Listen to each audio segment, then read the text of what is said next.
We're getting the 8/8 ready to be shortened, so I got my section grinded out. We only have to cut out 2 7/8 of an inch to get the driver's side, which is the longer side, to match the passenger side, so we can just run 2 passenger side axles.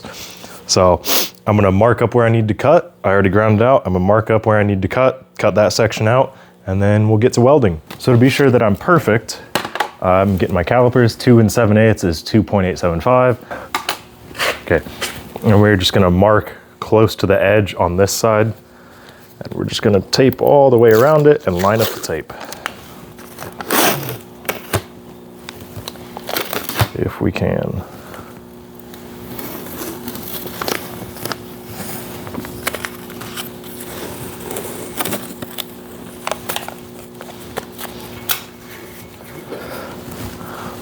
Looks straight enough. We can fill it in with weld if it isn't.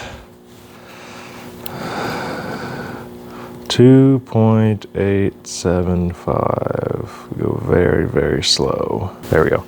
And we're just gonna lock our calipers there. I don't know why it does this, but it's blinking. And then we're just gonna line it up. Line up our second tape mark with that.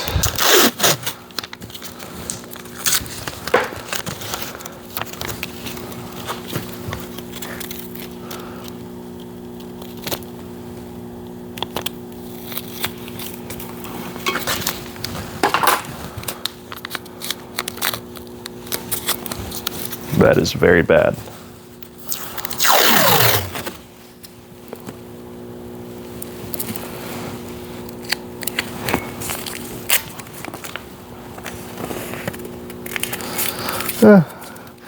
Bad-ish, but better. And we're just gonna measure around it in a couple spots, make sure it's at least somewhat close.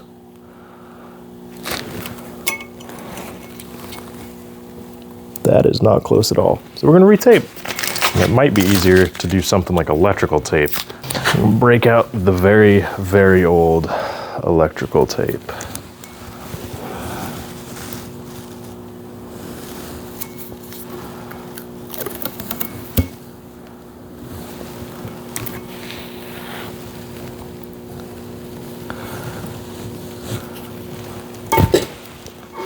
That looks straight-ish, I guess.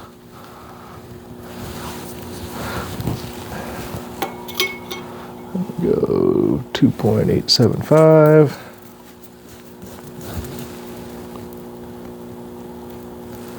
Stick it right there. 2.875. There. 2.875. Right there. And then do the same thing on the back. 2.875. 2.875. And then just loop it. So it's probably not perfectly straight, but that's what grinding is for. And this is where a bandsaw would be super nice, but they are expensive. Well, that's not straight. We're gonna have to move this. We weren't very straight, but this is the section we're cutting off, so when it's off, we'll just put it in the vise and grind it. Yeah, that's not very straight, but oh well. Time for the other section. Hopefully we cut this one a little straighter.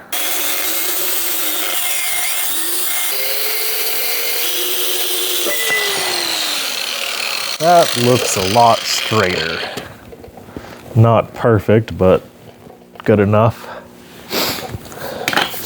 So we have our section cut out. Now we'll measure it and see. Hopefully I didn't cut more than 2 7/8 out of any areas, but we will find out.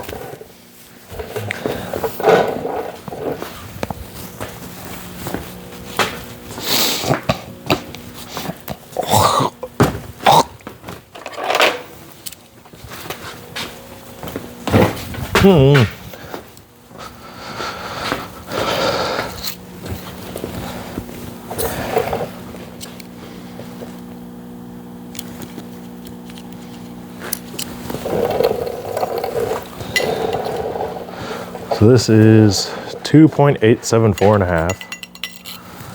And And it seems like in most sections I'm decently far below that. So that's good because we can always grind more away. It's harder to put it back, but it is possible. So now it's time to try and make these surfaces a little closer to flat. So obviously we're a little far off the tape on that side, and that is the high side. So we're just gonna grind all this down, and we're gonna do the same with the case.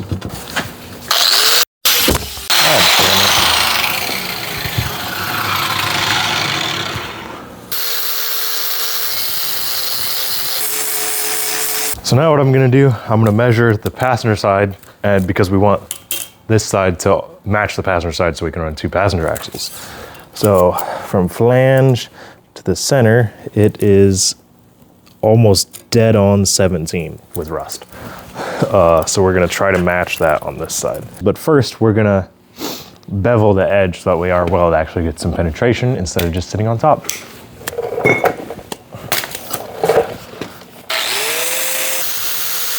I got some angle iron, which also probably isn't perfect because this is stuff I welded together a long time ago, but it's good enough for the Rabbit, which is good enough for me. So we're gonna send it. For now, we can just use this as our ground, but we will have to clean up a spot for our ground. Now we just wanna make sure it's as tight and flat as possible up against it. And that is bent as shit and dirty.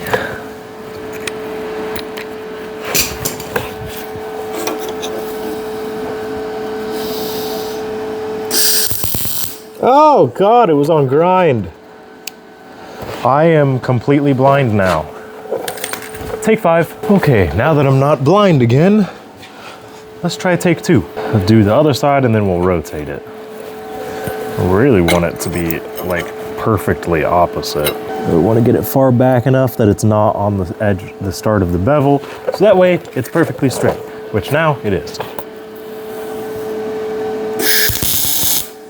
Oh, shit! So now that that's done, we can slide this in and it should be pretty tight. Yes, sir. We're gonna rotate it the way that we want it.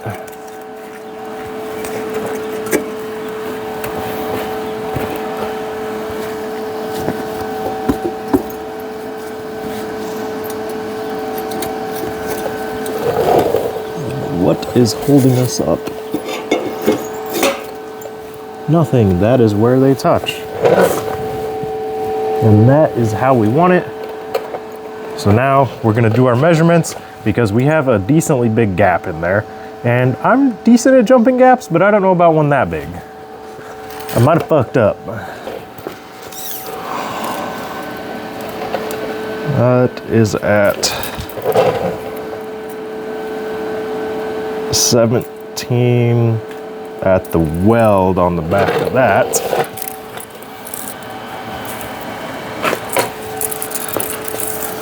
And this is at just under 17 at the weld on the back of that. So we are gonna take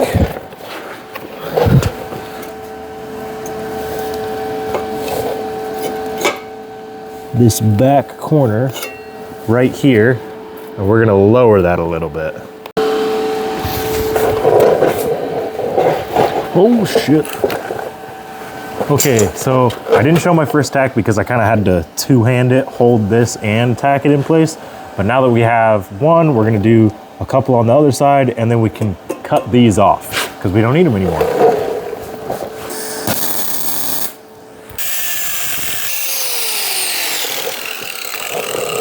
And that should be enough to break that.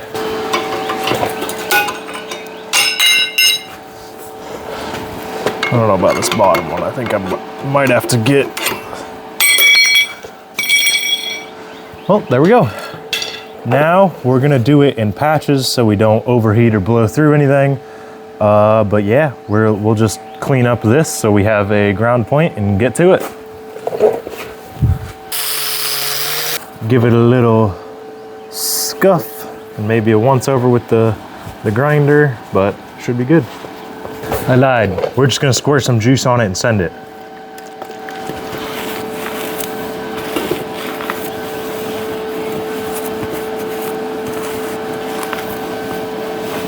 Give it a second to dry.